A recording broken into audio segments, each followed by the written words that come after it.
የጌታ ስም የተባረከ ይሁን። እንዴት ናችሁ ቅዱሳን? ሳምንቱ እንዴት አለፈ? የአምላካችን የጌታ ስም የተባረከ ይሁን። ደግሞ እንድንገናኝ ደግመን እድሉን ስለሰጠን ጌታ የተባረከ ይሁን።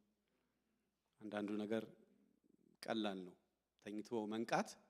አሁን ለሱ ብዙ ጌታን አናመሰግንም፣ ግን ባሪያው እንዳለው ነቃው፣ ተኛው፣ አንቀላፋው፣ እግዚአብሔር ደግፎኛልና ነቃው አይደል ያለው።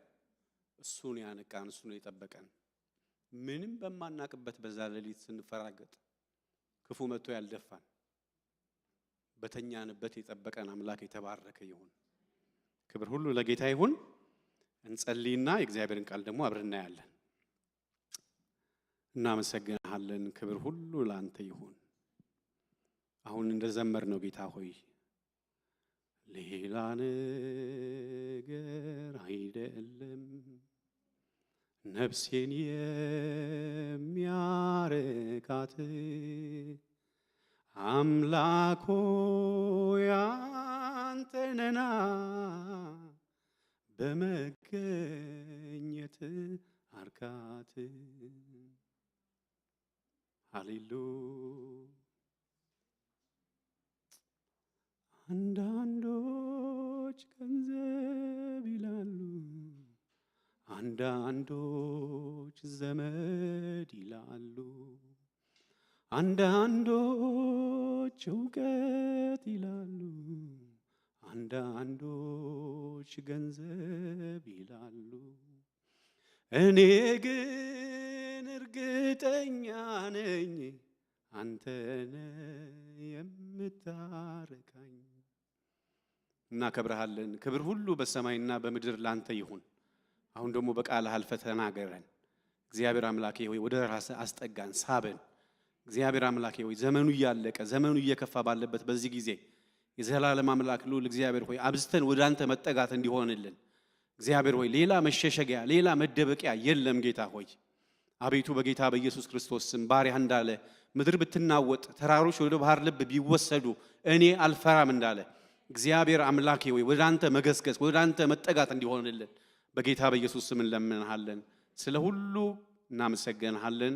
ክብር በሰማይ ክብር በምድር ሁሉ ላንተ ይሁን በጌታ በኢየሱስ ስም አሜን። እንግዲህ ባለፈው 2 ሳምንት የተመለከትነው የዮሐንስ ወንጌል ምዕራፍ 7 ከቁጥር 37 እስከ 39 ያለችውን 3 ቁጥር ነው፣ ግን በጣም ከባድ መልእክት ያለበት ሐሳብ እንደሆነ ሁላችንም አይተናል። ግን አጭር ነች፣ 3 ቁጥር ነች። እንግዲህ ባለፈው ሳምንት የተመለከትነው እንዲሁ ባጭሩ 2 ነገር አይተናል። ያለፉትን 2 ሳምንቶች የተመለከትነው የመጀመሪያው ማንም የተጠማ የሚል ነው። እንግዲህ ያየነው ማንም የተጠማ ቢኖር የሚል ጥያቄ ነው ጌታ ኢየሱስ ያቀረበው ለሕዝቡ። ቀጥሎ ደግሞ ያለው ወደ እኔ ይምጣ ነው ያለው። የትም ይሂድ አይደለም። የተጠማ ሰው ካለ ወደ እኔ ይምጣ የሚል ጥሪና ጥያቄ ነው ያቀረበው። ስለዚህ ሐሳቡን ስንመለከተው እንትን ነው የተያያዘ ነው አይደለ? የተጠማ ይምጣ ይጠጣ። ይሄ ነው መልእክቱ አይደለ? ዮሐንስ ወንጌል ምዕራፍ 7:37 የተጠማ ይምጣ ይጠጣ። ቀላል እና እንግዲህ ይሄን ክፍል ስናነበው እሱን ክፍል አንብበው መጀመሪያ። እሺ ቁጥር 37 ጀምሮ ከበዓሉም በታላቁ በኋለኛው ቀን ኢየሱስም ቆሞ ማንም የተጠማ ቢኖር ወደ እኔ ይምጣና ይጠጣ፣ በእኔ የሚያምን መጽሐፍ እንዳለ የሕይወት ውሃ ወንዝ ከሆዱ ይፈልቃል ብሎ ጮኸ። ይህ ግን በእርሱ የሚያምኑ ሊቀበሉ ስላላቸው ስለ መንፈስ ተናገረ። ኢየሱስ ገና አልከበረም። ኢየሱስ ገና ስላልከበረ መንፈስ ገና አልወረደም ነበርና ብሎ ዮሐንስ ይነግረናል። እንግዲህ እዚህ ክፍል ላይ እንደምናየው ጥሪው ላመኑ ሰዎች ነው። ጥሪው እንግዲህ ላመኑ ሰዎች ነው ይህንን ጥሪ የሚያቀርብላቸው። ማንም የተጠማ ቢኖር ወደ እኔ ይምጣና ይጠጣ ያላቸው በዚህ ክፍል ላይ አይተናል። ቁጥር 39 ላይ ምን ይላል? ይህ ግን በእርሱ የሚያምኑ ሊቀበሉ ስላላቸው ስለ መንፈስ ተናገረ ይላል። ስለዚህ ላመኑ ሕዝቦች ነው ይህንን መልእክት የሚነግራቸው የሚያስተላልፍላቸው። እንግዲህ ማንም የተጠማ ቢኖር ወደ እኔ ይምጣ እና ደግሞ ይጠጣ። ስለዚህ ዛሬ የመልእክቴ ርዕስ መያዝ የምትፈልጉ ሰዎች ካላችሁ ይጠጣ የሚል ነው። ይጠጣ የሚል ሐሳብ ነው። እዚህ ላይ ምናልባት ቁጥር 37 ላይ ይጠጣ የሚል ሐሳብ አለ። እንግዲህ ከበዓሉ በታላቁ በኋለኛው ቀን ኢየሱስም ቆሞ ማንም የተጠማ ቢኖር ወደ እኔ ይምጣና ይጠጣ ይላል። ከዛ ግን ቁጥር 39 ላይ አንድ ሐሳብ ይናገራል። ልክ ይሄ ይጠጣ የሚለውን ሐሳብ ግልጽ ነገር ሲያደርገው እናያለን፣ ሲፈታው እናያለን። ቁጥር 39 ላይ ይህ ግን ይልና በእርሱ የሚያምኑት ሊቀበሉት ስላላቸው ይላል። ሊቀበሉት ስላላቸው ይላል። አስተውላችሁታል? ሊቀበሉት ስላላቸው ይላል። ይጠጣ ይላል። ምንድነው ይጠጣ ማለት? ይጠጣ ማለት ዝቅ ብሎ ቁጥር 39 ላይ ሊቀበሉት ስላለ መንፈስ ነው ይላል። ኦኬ፣ እንግዲህ እንዲጠጡ እየጋበዛቸው ያለው መንፈስ ቅዱስን ነው ማለት ነው። ሊቀበሉት ስላለ መንፈስ ነው ብሎ ነው የሚያብራራው። በእርግጥ በተለያየ ቦታ ለምሳሌ አሁን እዚህ ጋር ዛሬ ማገለግለው ይጠጣ የሚል ነው። ያው አንዱ መንፈስ በተለያየ መልክ ግን ተገልጧል። መጽሐፍ ቅዱስን ስናነብ፣ መጽሐፍ ቅዱስን ስናጠና በተለያየ መልክ ግን ተገልጧል። ለምሳሌ በአንደኛ ቆሮንቶስ ምዕራፍ 12 ቁጥር እስከ ቁጥር 13 አንደኛ ቆሮንቶስ 12 13 ላይ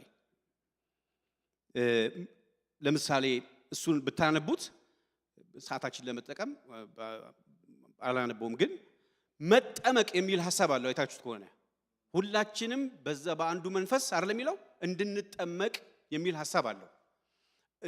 እዚህ ዛሬ የምናየው ላይ መጥቶ ይጠጣ ይላል፣ ደግሞ ሊቀበሉት ስላለ ደግሞ ይላል። ቆሮንቶስ ላይ ደግሞ ሲናገር ስለ መጠመቅ ነው። መንፈስ ቅዱስን ስለ መጠመቅ ደግሞ ያወራል። እሱ ብቻ አይደለም። በሐዋርያት ሥራ ምዕራፍ 2 ቁጥር 4 ላይ ደግሞ ስለ መሞላት ያወራል። ስለ መሞላት በመንፈሱ ስለ መሞላት ያወራል። ስለዚህ ይጠጣ የሚለው ቁጥር 39 ላይ ሊቀበሉት ስላለው መንፈስ ይላል፣ የሚቀበሉት ብሎ ይናገራል።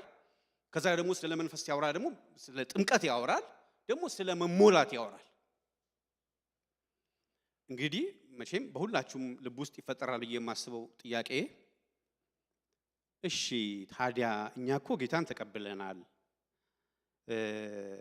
ጌታን ባመንን ጊዜ ይሄንን መንፈስ እኮ ተቀብለናል የሚል ጥያቄ ምናልባት በአንዳንዶቻችሁ ልብ ውስጥ ሊፈጠር ይችላል። ይሄ ጥያቄ አይ ጌታን ስንቀበል እኮ መንፈስ ቅዱስን ተቀብለናል። እውነት ነው፣ ተቀብለናል። ይሄ ግልጽ ነው። ግን ለምሳሌ በሐዋርያት ሥራ ምዕራፍ 1 ቁጥር 8 ላይ ኃይልን ሳትቀበሉ ይላል አይደል? ኃይልን ሳትቀበሉ ከኢየሩሳሌም እንዳትወጡ ይላል አይደለ? እንዳትወጡ እንዳትንቀሳቀሱ ብሎ አዟቸዋል። ኃይልን ሳትቀበሉ። አሁን እዚህ ላይ የሚያወራው ስለ መዳን አይደለም የሚያወራው። የዳኑ ናቸው፣ የተገባላቸው ቃል አለ፣ ጌታ ኢየሱስ ክርስቶስ የገባላቸው ቃል አለ እንዳይወጡ።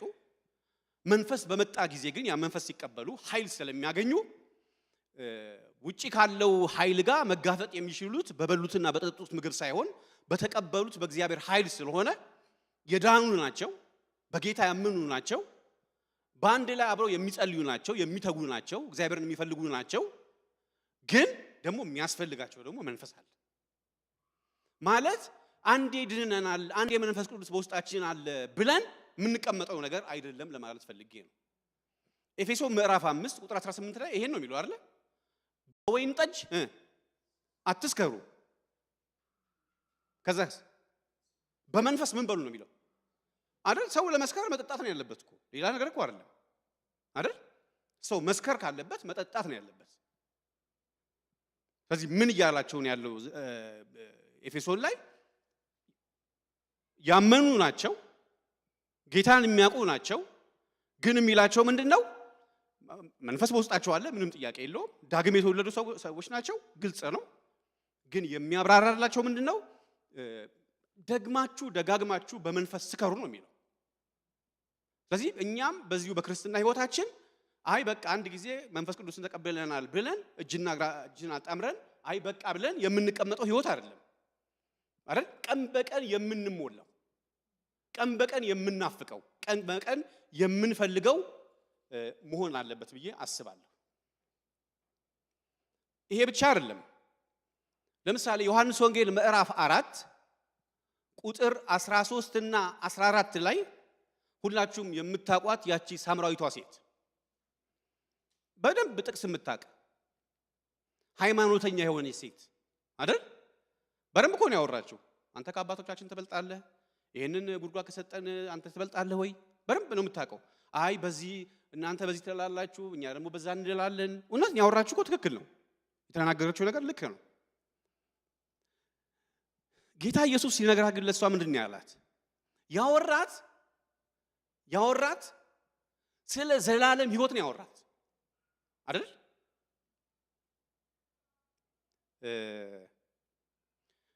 እሺ ዮሐንስ ወንጌል ምዕራፍ 4 አንዳንዱን ያነበብኩ ብሄድ ጥሩ ነው።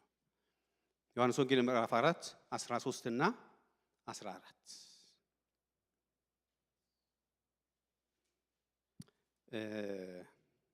እሺ ከ13 ልጀምር። ኢየሱስም መልሶ ከዚህ ውሃ የሚጠጣ ሁሉ እንደገና ይጠማል፣ እኔ ከምሰጠው ውሃ የሚጠጣ ሁሉ ግን ለዘላለም አይጠማም። እኔ የምሰጠው ውሃ በእርሱ ውስጥ ለዘላለም ሕይወት የሚፈልቅ የውሃ ምንጭ ይሆናል። ታችሁታል አይደል? አሁን ውሃ የሚለው የትኛውን ነው? አሁን የምጠጣው ውሃ እኮ አይደለም አይደለ? ደህንነትን የምታገኝበትን መንፈስ ነው እየነገራት ያለው። እኔ የምሰጠው ውሃ የጠጣ ሰው ለዘላለም አይጠማም አይደል ያላት? እኔ የምሰጠው ውሃ በእርሱ ውስጥ ለዘላለም ሕይወት ነው የሚለው። አይታችሁታል? ለዘላለም ሕይወት ነው የሚለው። አሁን እየነገራት ያለው ለሷ ስለ ደህንነቷ ነው የሚያወራት፣ ስለ መዳኗ ነው የሚያወራት። ምክንያቱም የሷን ታሪክ እናውቀዋለን አይደለ? በጣም በቃ ባል በመቀያየር የምትታወቅ ነች አይደል? የሰፈር ሰው ሁሉ ያገለላት በዚህ ነው ብዬ ነው የማስበው፣ ባሎቻቸውን እየቀማች እና ለዚህ ነው ብቻዋን የሆነችው። ሌላ ሊሆን አይችልም የሄደችበት መንገድ ትክክል ስላልሆነ። ስለዚህ ምንድነው የሚለው? እኔ የምሰጠው ውሃ በእርሱ ውስጥ ለዘላለም ሕይወት የሚፈልቅ የውሃ ምንጭ ይሆናል። የዘላለም ሕይወት የሚፈልቅ የውሃ ምንጭ ይሆናል። ይሄ ነው የሚለው፣ ምንጭ ይሆናል ነው የሚለው። ስለዚህ ለዚህ ሴት የሚያወራት ስለ ደህንነቷ ነው የሚያወራት። ደህንነቷ ወደ ደህንነት የምትመጣበትን መንገድ ነው የሚያሳያት። የዘላለም ሕይወት የሚሰጥ የውሃ ምንጭ ነው የሚላት። ዛሬ የምናነበው ክፍል ላይ ግን ስለ ዘላለም ሕይወት አይደለም የሚያወራው። ዮሐንስ ወንጌል ምዕራፍ 7 ከ38 እስከ 39 ያለውን ክፍል ብናነብ እንደ ክርስቲያን ለሌላ ሰው ስለመትረፍ የሚያወራው ይሄንን ነው። አሁን ይሄ መንፈስ ያስፈልግሻል ሲላት እሷን ይሄን ውሃ ያስፈልግሻል ሲላት መዳን አለብሽ ነው። ወደ ሕይወት መንገድ መምጣት አለብሽ ነው። የዘላለም ሕይወት አይደለም ምንጭ ብሎ ነው የሚናገረው። ዮሐንስ ወንጌል ምዕራፍ 7 ላይ ስንመጣ ግን እኛ የዳንን ሰዎች ለሌሎች ስለመትረፍ የተትረፈረፈ ሕይወት ስለመኖር ክፍሉ የሚያወራው ይሄንን ነው። እሺ ዮሐንስ ወንጌል 7:38 ላይ ዮሐንስ ወንጌል 7:38 ላይ አብረን አንብበው። በእኔ የሚያምን አይደለ የተጠማ ቢኖር ወደ እኔ ይምጣ ይጠጣ። በእኔ የሚያምን መጽሐፍ እንዳለ የሕይወት ውሃ አይደል? ስለሷ ሲናገር ዮሐንስ ወንጌል ምዕራፍ 4 ላይ ስላለችው ሳምራዊቷ ሴት ሲናገር የዘላለም ሕይወት ስለሚሰጠው ውሃ ነው የሚያወራት። ልክ ነኝ? የዘላለም ሕይወት ስለሚሰጠው ውሃ ነው የሚያወራት። ዮሐንስ ወንጌል ምዕራፍ 7 ላይ ደግሞ የሚያወራው በእኔ የሚያምን መጽሐፍ እንዳለ የሕይወት ውሃ ወንዝ ነው የሚለው። እሷ ጋር ምንጭ ነው የሚለው፣ እዚህኛው ጋር ወንዝ ነው የሚለው። እንግዲህ በወንዝና በምንጭ መካከል ትልቅ ልዩነት አለ አይደለ? ምንጭ አንድ ቦታ የተቀመጠ ልክ ነኝ፣ የሚንቀሳቀስበት ቦታ የሌለው ጅማሬ ያለው አይደለ? ምንጭ የሚባለው ዋና የሆነ ነገር ነው የሚለው። ወንዝ ግን የሚለው ምንጭ የትም የማይንቀሳቀስ የትም የማይሄድ እዛው ቦታ ላይ ያለ ነው። ወንዝ ብሎ የሚናገረው ግን አልፎ የሚሄድ ማለት ነው። አሁን በእናንተ ውስጥ ይሄ ይሆናል ሲል ወንዝ ይሆናል ነው የሚለው። ማለት ከራስ ያለፈ ሕይወት ሌላውን የሚነካ ሌላውን የሚደርስ ለሌላው መፍትሄ የሚሆንም ማለት ነው። እየተግባባን ነው አይደል? ስለዚህ ሳምራዊቷን የዘላለም ሕይወት ምንጭ ይላል። ልክ ዮሐንስ ወንጌል ላይ ደግሞ የሚናገረው ደግሞ ወንዝ ይላል። የሕይወት ወንዝ ብሎ ይናገራል። እኔ እግዚአብሔር በእኛ ላይ ያለው ዓላማ ይሄ ነው ብዬ ነው የማስበው። የእውነት እግዚአብሔር በእኛ ላይ ያለው ዓላማ እንደው ዝም ብለን የምንቆዝም ዝም ብለን ግራ የምንጋባ እንደው ዝም ብሎ ላይፍ ህይወት የሚያስጠላው አይነት ሰው እንድንሆን ሳይሆን እንደውም ያለፈ ከውስጣችን ጌታ ኢየሱስ ክርስቶስ እንዳለው ወንዝ የሚፈልቅ ከኛ መረስረስ አልፎ ከኛ መነካት አልፎ ለሌላው የሚሆን ማለት ነው። ዛሬም ብለው እሱ ነው የጠራን ለሌላው እንድንተርፍ ነው። ለሌላው እንድንደርስ ነው። ሌላውን እንድንነካ ነው።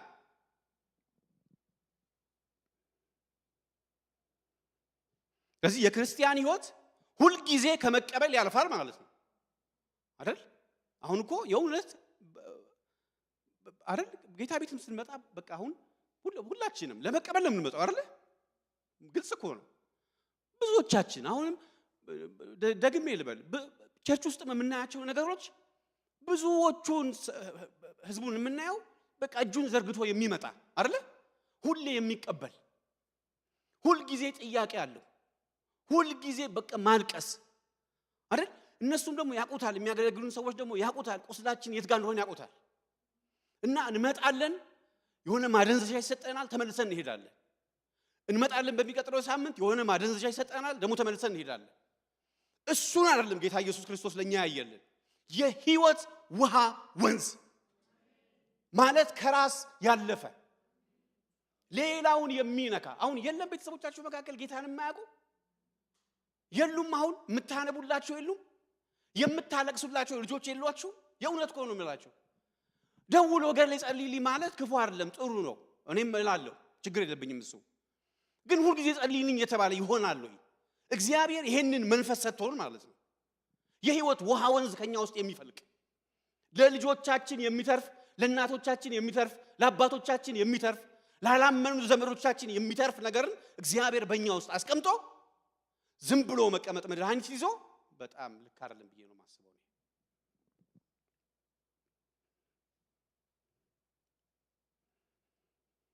ደግሞ ክፍሉን ስናነብ በጣም የሚገርመኝ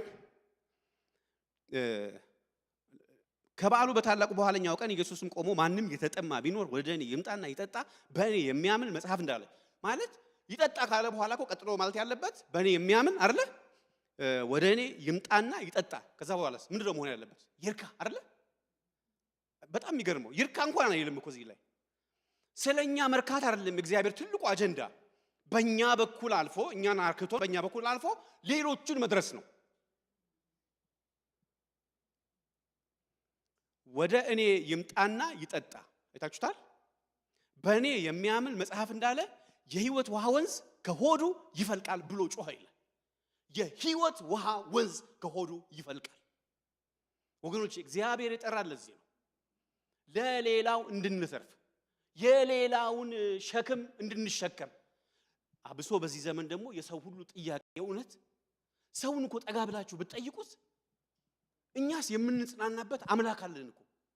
ቢያንስ በጓዳችን ገብተን አልጋችን ላይ ወድቀን ተንበርክከን የምናለቅስበት የምናነባበት አለን አምላክ እኮ። የማይታዘበን በፊቱ እንደፈለገን የምንሆን አለን አምላክ እኮ አለን እኛ። ግን ደግሞ በጨለማ የሚኖሩ ምንም ተስፋ የሌላቸው ጠጋ ብላችሁ ብታወራቸው እንባ የሚላቸው መሄጃ ቀዳዳ ያጡ እግዚአብሔር ለነሱም ጭምር ነው የጠራን። የህይወት ውሃ ወንዝ አይታችሁ ጠርጎ ነው የሚሄደው። ትልቅ ኃይል፣ ትንሽ ኃይል፣ የታወቀ ሰው ኃይል፣ የማይታወቅ ሰው ኃይል፣ የተማረ ኃይል፣ ያልተማረ ኃይል፣ ገንዘብ ያለው ኃይል፣ ገንዘብ የሌለው ኃይል። ወገኖቼ ይሄ የህይወት ውሃ ወንዝ ከውስጣችን ሲፈልቅ ማንም ሰው ሊቋቋመው የማይችለው ኃይል በእኛ ውስጥ ይገለጣል።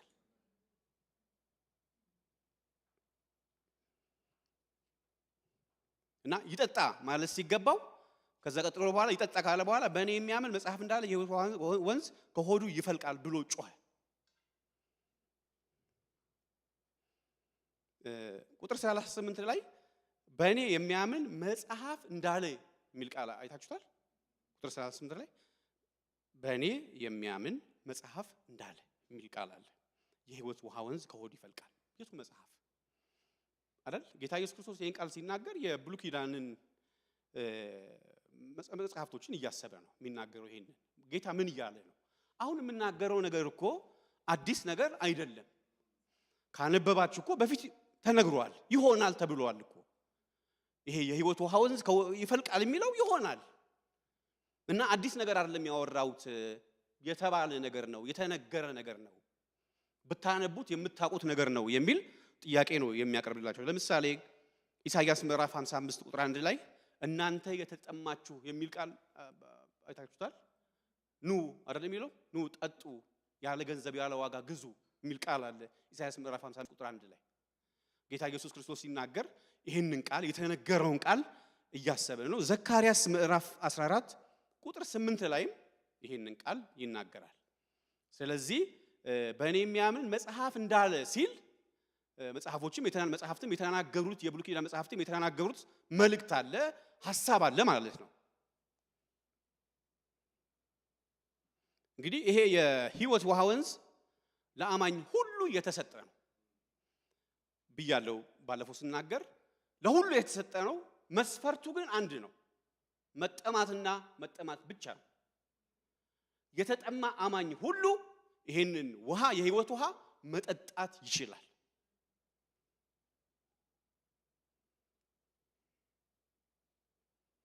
ለተወሰኑ ሰዎች የተሰጠ አይደለም። ለተወሰኑ አገልጋዮች የተሰጠ አይደለም። በጌታ ላመኑ ሁሉ የተሰጠ የተፈቀደ ነው።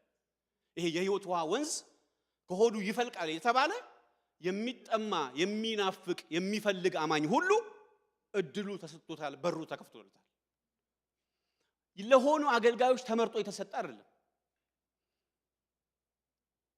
አቤት እገሌ ላይ እኮ እግዚአብሔር መንፈስ ሲገለጥ እውነት ነው፣ አይተናል፣ ሰምተናል። ግን ያ ለተመርጦ በጣም እንደው በቃ የተለየ ሰው ስለሆነ አይደለም እግዚአብሔር ለዛ ሰው የሰጠው። ለአማኝ ሁሉ የተሰጠ ለአማኝ ሁሉ እግዚአብሔር በሩን የከፈተልን ትልቅ በረከት ነው። ስለዚህ በውጭም ላሉት በውስጥም ላሉት እግዚአብሔር በዚህ የሕይወት ውሃ ወንዝ ውስጥ እግዚአብሔር እኛን በረከት ማድረግ ይፈልጋል። ግን መስፈርቱ እንዳልኳችሁ መጠማት፣ መፈለግ፣ መሻት ነው።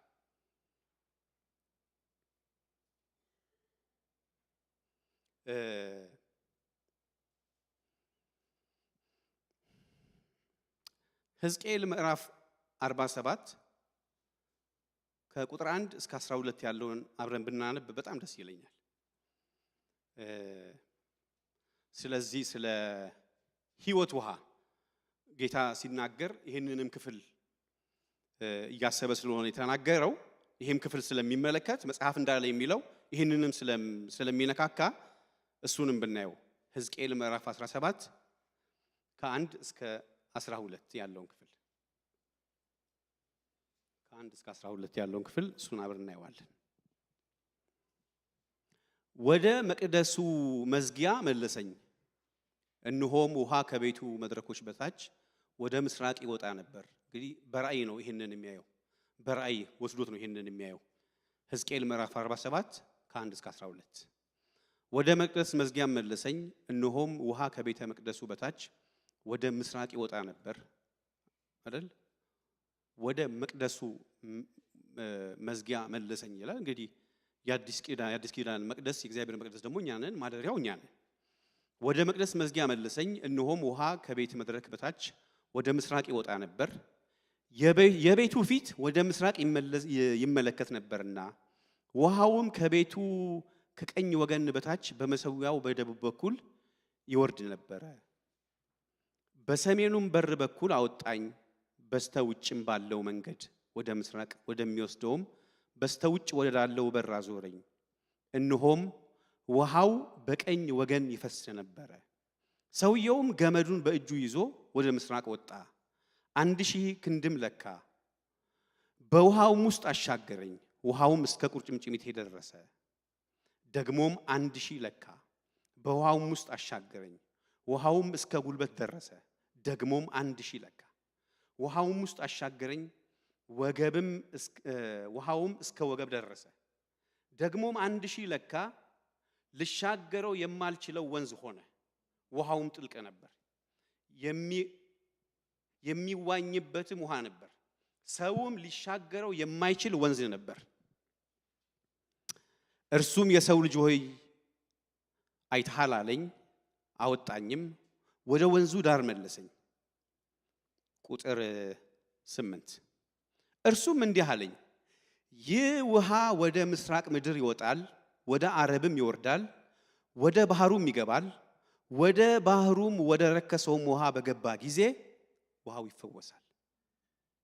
እግዚአብሔር ይባረክ። አይታችኋል? ስለዚህ ውሃ የሚናገረው ወደ ባህሩም ወደ ረከሰውም ውሃ በገባ ጊዜ ውሃው ይፈወሳል።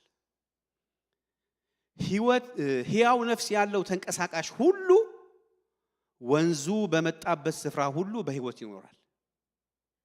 ይህም ውሃ በዚህ ስለደረሰ ዓሦች እጅግ ይበዛሉ፣ የባህሩም ውሃ ይፈሳል። ወንዙም በሚመጣበት ያለው ሁሉ በሕይወት ይኖራል። እግዚአብሔር ይባረክ።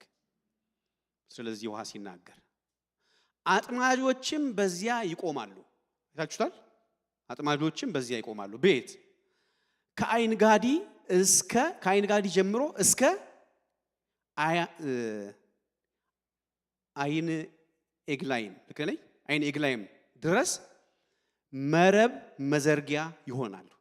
እነዚህ ሁለት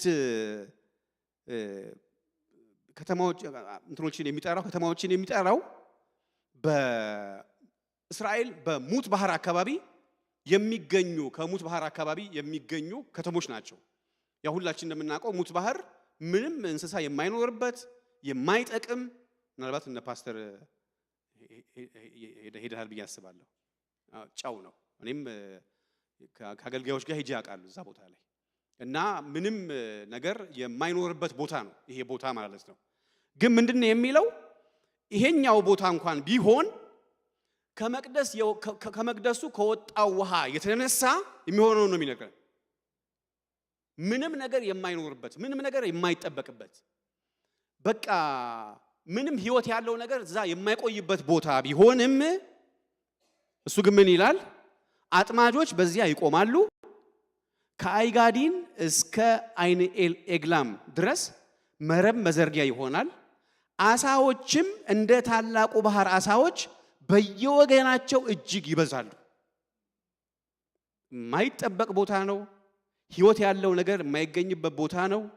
ከመቅደሱ ከወጣው ውሃ የተነሳ ግን ህይወት የሌለውን ነገር እንኳን ህይወት መስጠት የሚችል ይሄ ውሃ ነው ብሎ ነው የሚናገረው። ረግረጉም እቋሪውም ውሃ ግን ጨው እንደሆነ ይኖራል እንጂ አይፈወስም ይላል። በጣም የሚገርም ነው። እኔ ይሄን ሳየው እግዚአብሔር በሚሰራበት ጊዜ፣ እግዚአብሔር በሚንቀሳቀስበት ጊዜ ልብን እልህኛ ማድረግ ጥሩ አይደለም ብዬ ነው የማስበው። ክፍት መሆን፣ እግዚአብሔር ሲሰራ፣ እግዚአብሔር ሲንቀሳቀስ እሺ ብሎ ልብንም አእምሮንም ቤትንም መክፈት ትልቅ መታደል ነው። አይ ብሎ ዘግቶ መሄድ ግን ምንድነው የሚለው? ረግረጉና እቋሪው ውሃ ግን ጨው እንደሆነ ይኖራል እንጂ አይፈወስም ማለት ይሄ ውሃ ሁሉን እየፈወሰ እኮ እያለፈ ነው። በወንዙም አጠገብ በዳሩ ላይ በዚህና በዚያ ፍሬው የሚበላ ዛፍ ሁሉ ይበቅላል፣ ቅጠሉም አይረግፍም፣ ፍሬውም አይጎድልም። ውሃውም ከመቅደሱ ይወጣልና በየወሩ ሁሉ የፍሬ በኩር ይገኛል። ፍሬውም ለመብል ቅጠሉም ለመድኃኒት ይሆናል። ይሄ ውሃ የሚያልፍበት ቦታ አካባቢ ሁሉ እግዚአብሔር ይሄንን ነው በእኛ ውስጥ ያስቀመጠው። የእግዚአብሔር መንፈስ የሚባለውን የህይወት ውሃ ምንጭ ይፈልቃል የተባለው ይሄ ነው። የሞተን ነገር ህይወት የሚሰጥ አይስተካከልም የሚባልን ነገር የሚያስተካክል በእኛ ውስጥ አለ። የእውነት አለ በእኛ ውስጥ። እግዚአብሔር በእኛ ውስጥ አስቀምጦታል አይደል? እዚህ አሁን ያነበብነው ክፍል ላይ የረከሰውን ይፈውሳል፣ ህይወት ይሰጣል፣ መብዛት ይሆናል፣ ደረቁን ቦታ ያለመልማል፣ ከሰው አእምሮ በላይ የሆነ ነገር ይሆናል። ከሰው አእምሮ በላይ የሆነ ነገር እግዚአብሔር ያደርጋል። የማያቋርጥን ፍሬ እግዚአብሔር ይሰጣል። በክረምት የለ በጋ የለ። ለምን? ይሄ ውሃ ከማለፉ በዛ አካባቢ በመገኘቱ የተነሳ። ዛሬም እምላችሁ ይሄንን ነው ጌታ ኢየሱስ ክርስቶስ ጠርቶን ጋብዞን ጠጡት ይሄን ውሃ የሚለን። ይሄን ብዬ ልጨርስ። ምንድነው መጠጣት ማለት? እንዴት እንጠጣው አይደል? እሱ ነው። እንዴት እንጠጣው? ጌታ የነገረን አንድ ነገር ነው አይደል? ይሄንን መንፈስ ለመቀበል ይሄን መንፈስ ለመጠጣት አይደል? ለመቀበል፣ ለመጠመቅ፣ ለመሞላት ምንድነው ከኛ የሚጠበቀው? እንደ ሰው ምን እናድርግ? የመጀመሪያው ጌታ ኢየሱስ ራሱ ጋብዞናል አይደል? ማንም የተጠማ ቢኖር ወደ እኔ አይደል? በቃ ይሄ ነው የመጀመሪያው መስፈርቱ። ይሄ ነው። መጠጣት ፈልጋለሁ፣ ለሌሎች መትረፍ ፈልጋለሁ፣ የሌሎችን ህይወት መንካት ፈልጋለሁ፣ በጨለማ ያሉ ወደ ብርሃን ሲመጡ ማየት ፈልጋለሁ።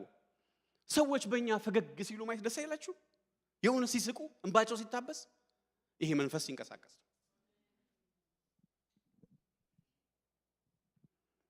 የመጀመሪያው ወደ ጌታ መጠጋት ነው። በቃ አብሶ በዚህ ዘመን ሌላ ምርጫም የለንም። የእውነት በቃ በዚህ ዘመን ሌላ ምርጫ፣ ሌላ የምንሄድበት አቋራጭ መንገድ በፍጹም የለንም።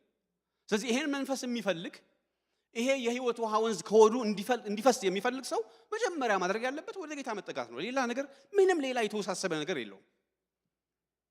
በዚህ ዘመን ደግሞ አብሶ በጣም ብዙዎቻችን ቢዚ እንደሆነ እናውቃለን አይደል? በእግዚአብሔር ፊት እኮ ጊዜ ለመውሰድ ራሱ እኮ ስልካችንን እንኳን አንዘጋም እኮ ጊዜም የለንም።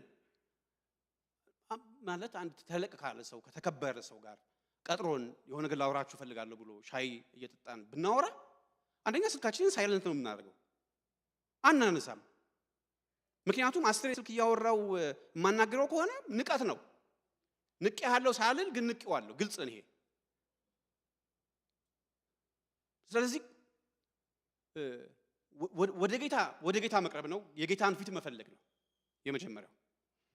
ሌላው የሐዋርያ ሥራ ምዕራፍ 1 ቁጥር 14 ላይ በአንድ ልብ ሆነው ይላል አይደል? ይሄ መንፈስ በመካከላችን እንዲገለጥ፣ በግል ህይወታችን እንዲገለጥ ሌላው የሚፈልገው በአንድ ልብ፣ በሌላ ነገር ሳይከፋፈሉ፣ በሌላ ነገር ቢዚ ሳይሆኑ በአንድ ልብ በመጠማት በማለክለክ በመፈለግ። ሌላው ማቴዎስ ወንጌል ምዕራፍ 7 ቁጥር 7 እና 8 ላይ አይደል? አንኳኩ አይደል የሚለው? አንኳኩ ይከፈትላችኋል አይደል? አንኳኩ። ኳ ማድረግና ማንኳኳት ይለያል አይደል? ኳ አርጉ ሳይሆን አንኳኩ ነው ያለው ጌታ አይደል? በቃ በሩ እስከሚከፈት ድረስ። አንዳንድ ሰው ሲያንኳኳ ቤታችሁ፣ እኔ አሁን አንድ መድኃኒት የሚያመጣ ልጅ አለ እኛ ቤት። አንዴ ሲያንኳኳው ወንድሜ ድራሼ ነው የሚጠፋው። ይደበድበው ነው የምላችሁ። እና አንዳንዴ ወጥቼ ሁሉ በቃ መናገር ያምረኛል። እና እሱን ነው ጌታ ያለው። አይታችሁ የለ ልጆች ሆነን አንዳንድ ቤት ኢትዮጵያ እኔ የምማርበት አካባቢ የሆነ ቤት አለ የማውቀው። እንደውም ስናልፍ መጥሪያ ምናምን አለ እዛ በራቸው ላይ ጭር አድርገን ነው የምንሮጠው። አሁን ደስ ነው በጌታ ፊት እኮ ጭር እልም። እና ጌታ እያለ ያለው ምንድን ነው? ተጭነ ያዘው አይደል? ይተጉ ነበር የሚለው እኮ ይሄን ነው። በሩ እስከሚከፈት ድረስ ይተጉ ነበር ይላል። ስለዚህ ወደ ጌታ እንቅረብ፣ በአንድ ልብ በመሆን እግዚአብሔርን እንፈልገው፣ በትጋት እንፈልገው። እግዚአብሔር ጸጋውን ያብዛልን። ተባረኩ።